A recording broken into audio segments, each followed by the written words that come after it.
එතකොට ළමයිනේ මෙවැනි ගානකට පන්ති ප්‍රාන්තරත් තිබිලා උපකල්පිත මධ්‍යයනයකුත් දාලා තියෙන ගානකට මම වෙලා ගිහින් තියෙන හින්දා ඉක්පත් වගුවකුත් හදලාම මෙතෙන්ට ගත්තා. ගැළපෙන වගුවයි මේ දාලා තියෙන්නේ. ඔය වගේ වගුවක් තමයි මධ්‍යයනයේ ළමයි 10 ඉගෙන ගන්නවා ලොකුම වගුව. ඒ වගුවට පේලි 5ක් එනවා. පළවෙනි පේලිය ලකුණු මේ දීලා තියෙන ආගිය. ඒ පේලියමයි. දෙවෙනි පේලිය මේ ලකුණු ඉන්නේ පන්ති විදියට ඉඳලා ඉලක්කමක් කරන්න මධ්‍යයාගේ. ඊගා පේලිය අපගමනය මොකද්ද කියලා වෙනම විස්තර කරන්න අන්ඩි 4 සංඛ්‍යාතේ 5 FD 131 ඉරක් 141 කියන එකේ හරි මැද බලන්න නම් මධ්‍යයාගේ බලන්න නම් ළමයි කරන්න ඕන මේ දෙන්න එකතු කරලා දෙකෙන් බෙදන්න ඕන. 131යි 141යි එකතු කරන්න 2යි 272යි දෙකෙන් බෙදන්න මම ඒකයි වෙලා යන හින්දා 136යි දැන්. විභාගයෙන් තඩිය මේ රෙකෝඩින් එක ගහන්නේ. ඒ වගේ මේ දෙන්න එකතු කරලා දෙකෙන් බෙදන්නේ එතකොට එනවා 148. ඔක පුරවගෙන යනකොට ළමයින්ට රටාවක් අහු වෙනවා. මොකක්ද ඒ රටාව? කීයද වැඩි වෙන්නේ කියලා බලන්න. පළවෙනි ආගයන් දෙක බැලුවාම පේනවා 11 වැඩි. එහෙනම් මේක ආයි එකතු කර දෙකෙන් බෙදන්න ඕනේ 11ක් එකතු කරා. 147යි 11යි 158යි 169යි ඒ විදිහට 11 එකතු කරා. පැහැදිලි? ඊගාවට ගාන කියවනකොට පේනවා ගාන කියනවා මෙන්න මෙහෙම 175 ඉරක් 185 පන්ති ප්‍රාන්තරයේ මධ්‍යයාගේ උපකල්පිත මධ්‍යයන්නේ විදියට ගන්න. 175 185 මධ්‍යයාගේ මෙය අන්න 180 ගන්නලු උපකල්පිත මධ්‍යයන්නේ විදිය. එහෙනම් මෙයා තමයි උපකල්පිත මධ්‍යය.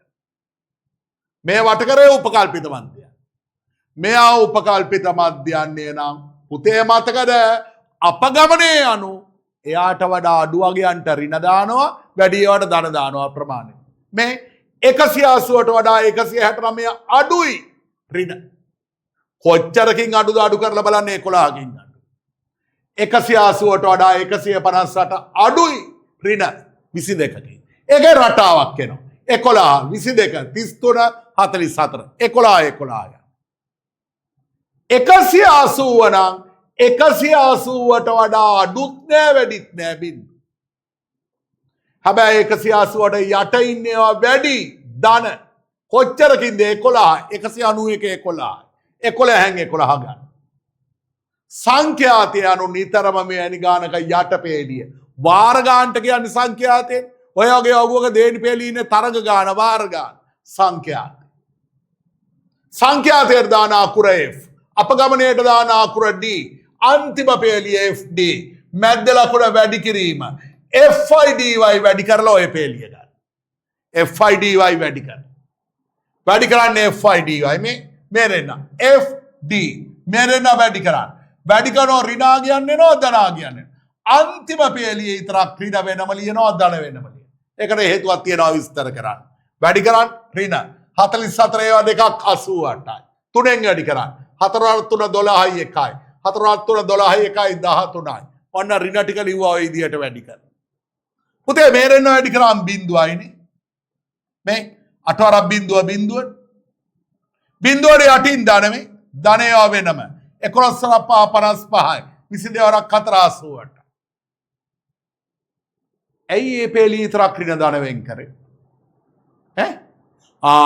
අපි අන්තිමට මේ පේලිය එකතු කරනවා. එකතු කරන්න ලේසි ලකුණු සමානය වෙනම ලියාගත්තා. එහෙනම් මේ ඍණ ටික සමාන හින්දා එකතු කරා මෙන්න.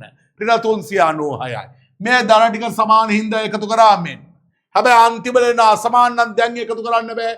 උන් දෙන්න අඩු කරනවා. අඩු කරා 22යි. අඩු කරාම උන් දෙන්නගේ වැඩි එකේ ලකුණු දැම්මා ඍණ. ඔන්න ඔය විදිහට F පේලියත් එකතු කරනවා 2යි 6යි 11යි එකතු කරලා බලන්න 40. ලකුණු 10න් ලකුණු 6ක් අඩුම ගානේ ඔය වගුවට ලැබෙනවා. අඟහරුවාද විභාගෙ තියෙන උන් ඉන්නේ හින්දා උන් වෙනුවෙන් ගහන්න පට ගාලා මේ වීඩියෝ එක නෝට් ඩවුන් කරගන්න වගුව ඉක්මනින්.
කෙල්ල මාලිය වගුවයින් කරා හරි කමක්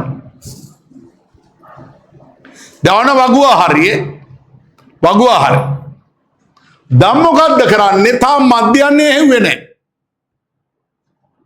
හරිනේ මධ්‍යන්නේ හොයන සූත්‍ර මතකද මධ්‍යන්නේ හොයන සූත්‍රය මධ්‍යන්නේ සමානයි උපකල්පිත මධ්‍යන්නේ ධන සිග්මා FD බෙදීම සිග්මා F කියන සූත්‍රය යොදන්න මධ්‍යන්නේ උපකල්පිත මධ්‍යන්නේ ළමයින්ට මතකද දන්නේ අපි වට කරා ගානේ කිව්වා උපකල්පිත මධ්‍යන්නේ යනු ඕක ළමයින්ට මතකද අපි වට කරා 180 කර දින පරිස්සමෙන් බෝ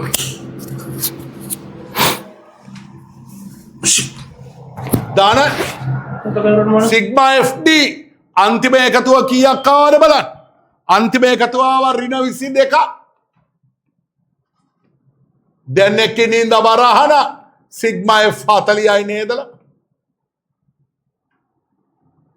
සමානයි 180 ධනයි ඍණයි ඍණ 22 බෙදීම 40 ඕනම් මේක තව පොඩි කරගන්න 22ට දෙකේ ඒවා 11යි 40ට දෙකේ ඒවා 20යි එහෙනම් එනවා 180 ඍණ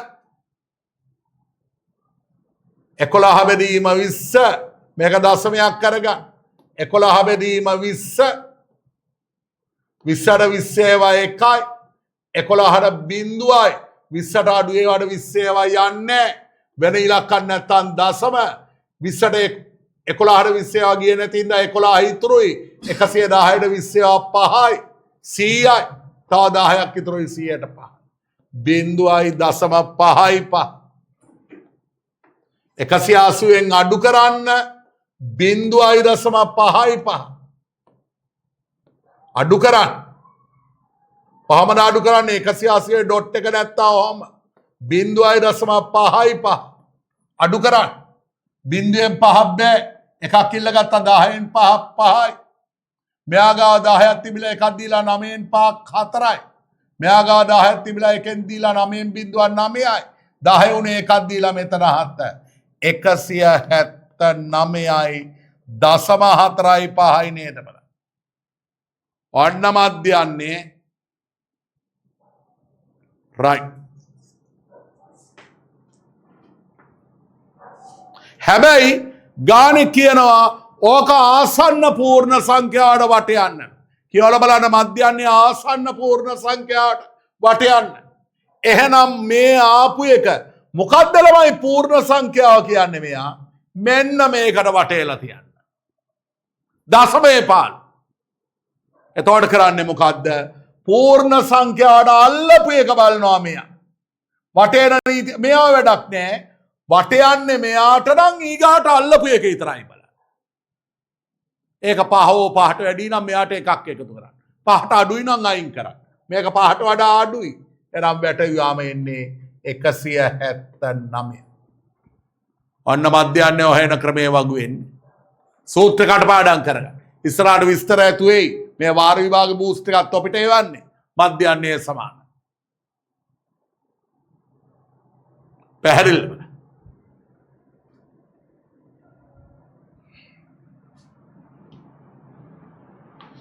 දැන් ඊගාට ඉතුරු ප්‍රශ්න කියනවා.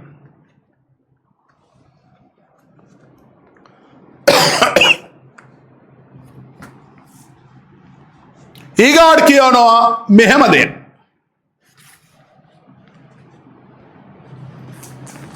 ඊගාට කියනවා මෙහෙම දෙයක්.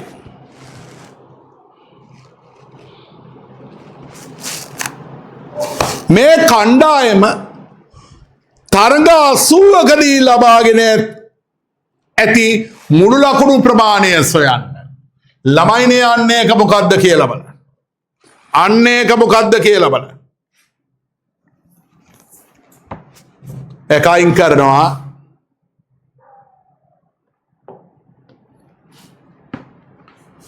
මධ්‍යන්නේ අනු කුමක්ද කියලා තේරුම ළමයි දැනගන්නවා. මධ්‍යන්නේ රිපෝට් කාඩ් එකේ තියෙනවා මතක. රිපෝට් කාඩ් එකේ මධ්‍යන්නේ තියෙන. මධ්‍යන්නේ අනු සාමාන්‍ය රිපෝට් එකේ තියෙන සාමාන්‍ය. මොකද්ද රිපෝට් එකේ සාමාන්‍ය කියන්නේ? රිපෝට් එකේ සාමාන්‍ය නිරූපණය වෙන්නේ ඔයා කරාට විෂයන් 9ක්.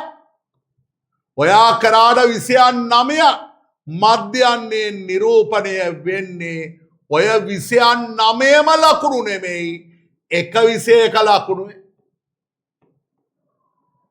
අපි මධ්‍යන්නේ උගන්වනකොට ළමයින්ට නිතරම කියනවා මධ්‍යන්නේ අනු එකකාගේ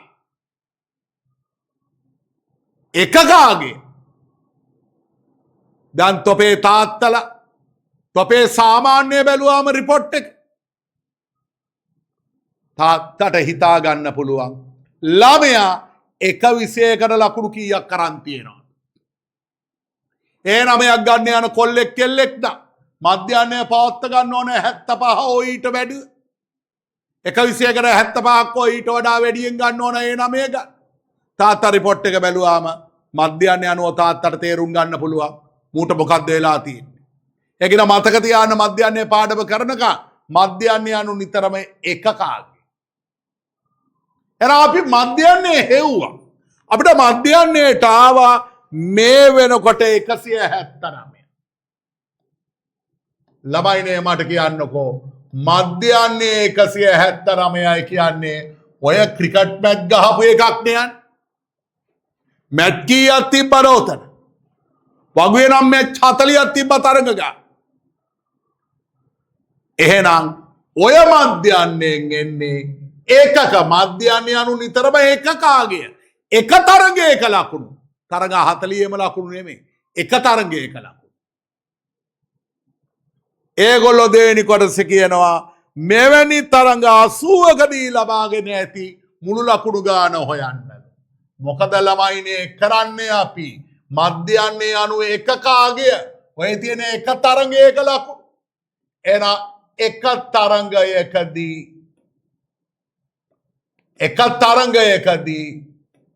ලකුණු ප්‍රමාණය මෙච්චරයි 179යි. හැබැයි ඔය වගේ තරඟ 80කදී ලකුණු ප්‍රමාණය බලන්න 179 වැඩි කරනවා 80 වෙන්නේ ඔය දෙවෙනි කොටසේ වැඩි කරන්න. 8න් වැඩි කරලා පස්සේ බිංදුවක් දාන්න. 8 වරක් 9 72යි 7යි 8 වරක් 56යි 7යි 63යි 6යි 8 වරක් 1 8යි 6යි 10 බිංදුවක් දාන්න.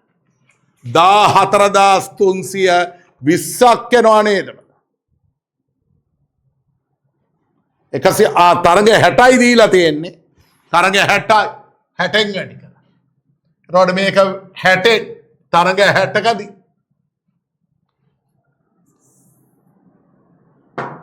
6,954යි 5යි 6,42යි 5යි 47යි 4යි 10,740 තුන්වෙනි කොටස බලන්න. ඔන්න ඕකනම් වැදගත්තේ වෙලා ගියා පටගාලා ඉවර කරන්න මේ. අන්තිමට කියනවා මෙහෙම. මේ කණ්ඩායම වැඩිම ලකුණු ලැබූ තරඟ 10ෙදී ලබාගෙන තියෙන ඇති වැඩිම ලකුණු ප්‍රමාණය මේක ඉක්මවන්නේ නැහැ කියලා පෙන්වන්න. බලන්න වැඩිම ලකුණු ලැබූ තරඟ 10 මුලින්ම තෝරගන්නවා. ළමයි එකකට බලන්න ඔය තියෙන වගේ වැඩිම ලකුණු ලැබූ තරඟ 10 කරුණා කරලා අපි හදපු වගුව දිහා බලන්න. අපි හදපු අගුව දිහා බලන්න. පළවෙනි පේලියේ හිටියේ ලකුණු.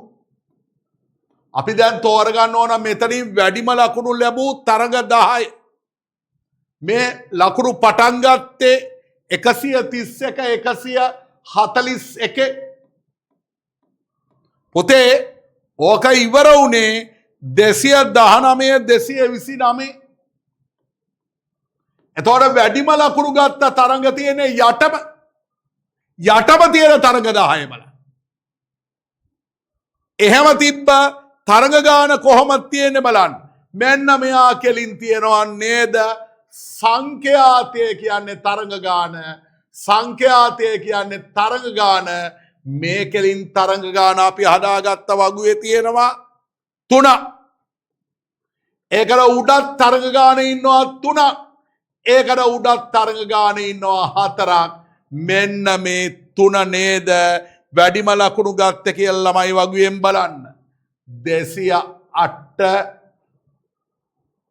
218 අනිත් එක 197 207.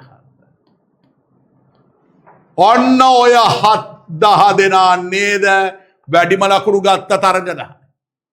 තේරුණා? වෙන් කරගන්න මේ එයා කියනවා වැඩිම ලකුණු ලැබූ තරඟ 10. වැඩිම ලකුණු ඉන්නේ යටම. ඒ තරඟ 10 තමයි මේ වෙන් කරේ වෙන. අන්නේ තරඟ 10 අන්න වාක්‍යය කියවන්න. ලබාගෙන තියෙන වැඩිම ලකුණු ප්‍රමාණය මේ තරඟ 10 ලබාගෙන මට කියන්නකෝ උදාහරණයක්. මෙන්න මෙතන තරඟ 4ක් තියෙනවා. ඔය 4 197 ඉඳන් 207 වෙනකන් ගත්ත ලකුණු නෙති. අපෙන් අහන්න ඔය ලකුණු වලත් වැඩිම ලකුණු. මේ ලකුණු වල වැඩිම ලකුණු කියන්නේ මෙයා නේද? එහෙනම් මෙයා ලකුණු 207ක් අරගෙන තියෙනවා. වැඩිම ලකුණු 207 තරඟ 4යි. 207 4යි නම් අපෙන් අහන්නේ මුළු ලකුණු ප්‍රමාණය. දැන් දරුවන්ට තේරෙනවාද බලන්න මුළු ලකුණු ප්‍රමාණය යනු වැඩිම ලකුණු 207යි 207 ගත්ත තරඟ 4. පැහැදිලිද? අනේ වාක්‍යය හොඳට ඔළුව දාන්න. වැඩිම ලකුණු ලැබූ තරඟ 10යි. ඒ තරඟ 10 ලැබූ වැඩිම ලකුණු. වැඩිම ලකුණු ලැබූ 10 මෙයා ඒගොල්ලන්ගෙත් වැඩිම ලකුණු. එහෙනම් මෙයාගේ වැඩිම ලකුණු 207යි. එහෙම තරඟ 4යි. ධන තව එක්කෙනෙක් ඉන්නවා 218යි. 218 ගානේ ලකුණු ලැබූ තරඟ 3යි. ධන තව එක්කෙනෙක් ඉන්නවා වැඩිම ලකුණු 219යි. 219 ඒවා 3. පැහැදිලිද බලන්න. 219 නෙමෙයි මෙතන 229. කෙලවරාගේ වැඩිම ලකුණු. වැඩි කරලා ගන්න. වැඩි කරලා ගන්න. 4 වරක් 7 28යි 2යි බින්දුවයි දෙකයි දෙකයි හතරවරක් දෙක 8යි 828යි තුන්වරක් කඩ 24යි දෙකයි 3යි දෙකයි 5යි 6යි ධන තුන්වර 9 27න් 7 දෙකයි 6යි දෙකයි 8යි 6යි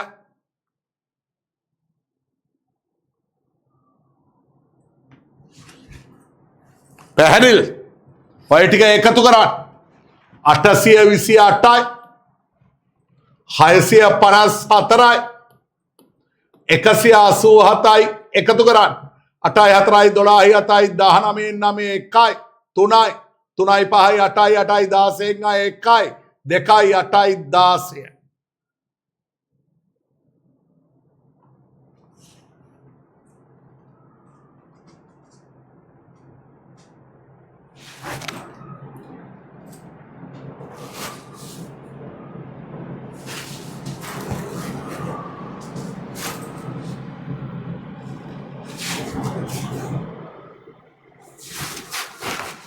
මෙතන වැරදිනේ තුන්වර 9 27යි 2යි 6 අනේ තුන්වරක් 2 6 අම්බලිය මොකද්ද 27න් 7 2යි තුන්වරක් 2 6යි 2යි 8යි තුන්වරක් 687 මෙතන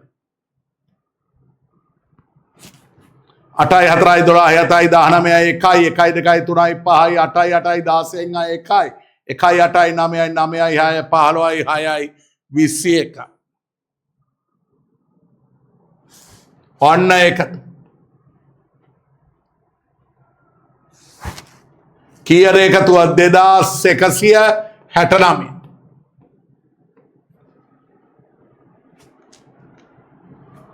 අපිට පෙන්නන ඔය එකතුව 2170ට වඩා අඩුයි කියලා පෙන්නන්න පිළිගන්නවද ඔය ටික 2170ට වඩා අඩු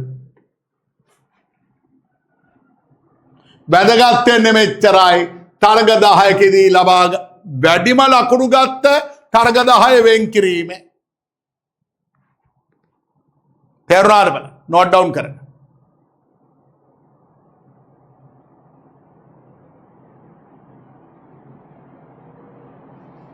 හරි 8 4 12 19 1යි 3යි 8යි 16 1යි 8යි 9යි 15යි 21යි 2169යි අපිට කියනවා ඔය ගාන 2170ට වඩා අඩුයි කියලා.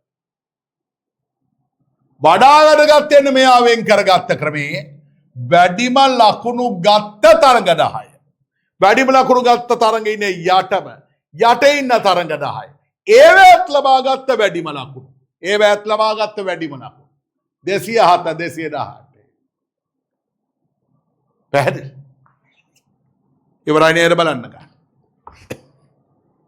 විභාගෙට තදියම් උදව්වක් දුන්නේ දෙවෙනි පේපර් එකේ කොටසට ගණන් 6ක් එනවා එකක් අතාරින්න පුළුවන් 5ක් කරන්න පුළුවන් ඔන්න මන් තමන්ට පහසු 5ක් දැන් ඔය ටික සනිකව බලා ගන්න වැඩි වෙලා නැහැ බලාගෙන ලෑස්තිලා විභාගෙට ගින් කරා හරිනේ ජය වේවා විභාග සාර්ථකව කරගන්න